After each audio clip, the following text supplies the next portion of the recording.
guys, how's it going? So today I just want to spend a few minutes giving you an update on the lavender hedge that we planted in front of the vegetable garden last May.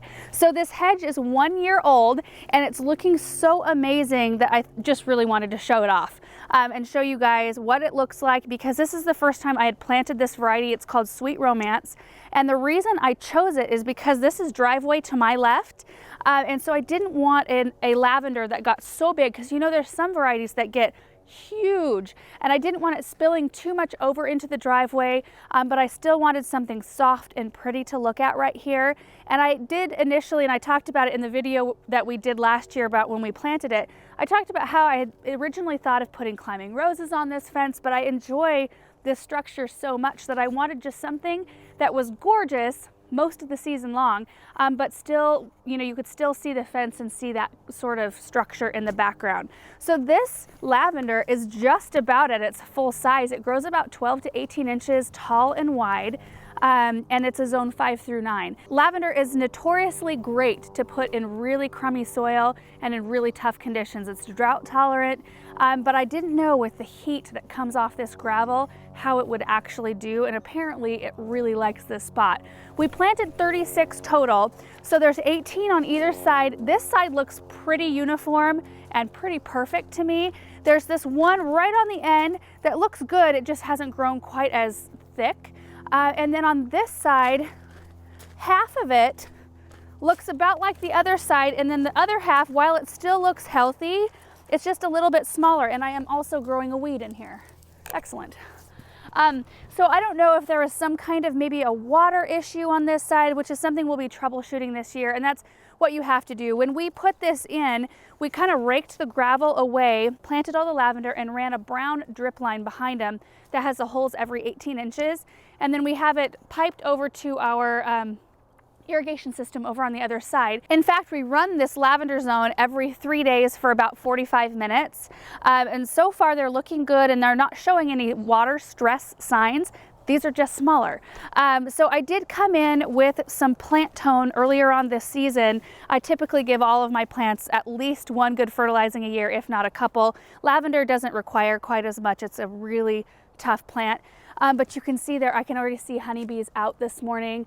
And that was another reason why I thought lavender would be a great choice up here. Because of my vegetable garden being right behind, I thought it would be great to have something that attracted lots of pollinators, because the more pollinators we have, the better harvest we have. The other thing that really stands out to me about this variety of lavender is that it blooms a little bit earlier. I currently only have one other variety in my garden called Munstead, which I like as well. It's a little bit more of a wispy lavender, and it's a little lighter colored, but that one's not even, it's just coming into bloom. This one has been in bloom for a few weeks now. So it comes into bloom earlier, and it blooms all the way through fall. And the color, you can't really compare this color. I mean, it's just this dark violet. And it's just a really stunning plant, and it smells amazing up here.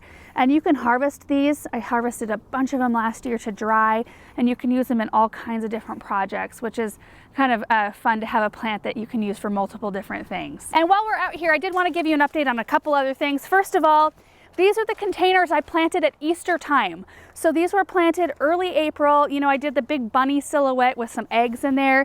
And after that, after Easter was over, I just popped the Easter decorations out and left the plants that were here. And this is what we've got. It's amazing. This is a White Knight Lobularia, or Sweet Alyssum, one plant right here. We've got a double Moonglow Osteospermum, which has really filled in. This is one plant. They're not self-cleaning, but they bury their dead, meaning that their old blooms just kind of disappear as the new ones come up. There's an Amazon Mist Carex, which from the back looks really pretty, but it's not a very tall Carex. I didn't really intend on it being a centerpiece, so this is kind of taken over as that. There's a Superbell's Evening Star, Supertunia Picasso in purple, Supertunia Bordeaux, and a Superbell's Lemon Slice. And this is the very first time I've had amazing success putting Supertunias and Superbells together.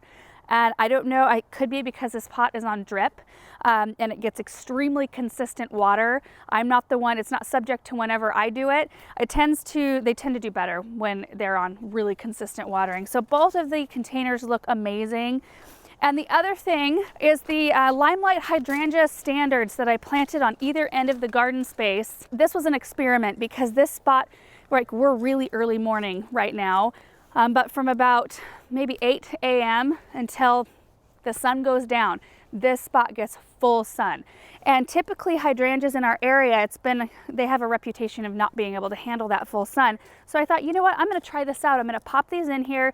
I'm gonna put a bunch of emitters. I think they get 4 gallons per hour. Last year we were watering them every single day because this one had a really nice root system when I took it out of its can, but the one on the other hand almost had no root system. So the one over there struggled a little bit more, and this one bloomed and did great. It did scorch a little bit.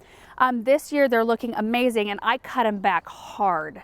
In fact, I think I took some pictures. We'll throw it up on the screen if I can find it. But I cut them back super hard. There are buds all over this thing. I mean, you can see, look at it right there. They're starting to form flowers on the end of each one of these branches. And so I think it's going to be a really beautiful show. And the other thing I didn't mention while we're out here on the lavender, in terms of care, other than the water and the once-a-year fertilizer, I do cut them back. And this is something that's, I think, a little bit personal. I know a lot of people will say to not go down, too far into the foliage part of the plant. But I actually take mine down almost all the way to the ground, and then it keeps them from getting woody. It is a little bit riskier to your plant because if they have formed that woody base, sometimes they don't like to be cut back that far. But I tend to like the way my lavender looks when I don't do that. When I leave it or when I cut it back, it just stays much more fresh, and it all looks fresh and like soft every year instead of getting kind of scraggly toward the base. So that's pretty much it. I just thought you guys might like to see what it looks like this year. Really thrilled with it. If you have a chance to grab some of the Sweet Romance lavender, definitely do that because I think it's just a great plant. So thank you guys so much for watching this video, and we will see you in the next one. Bye.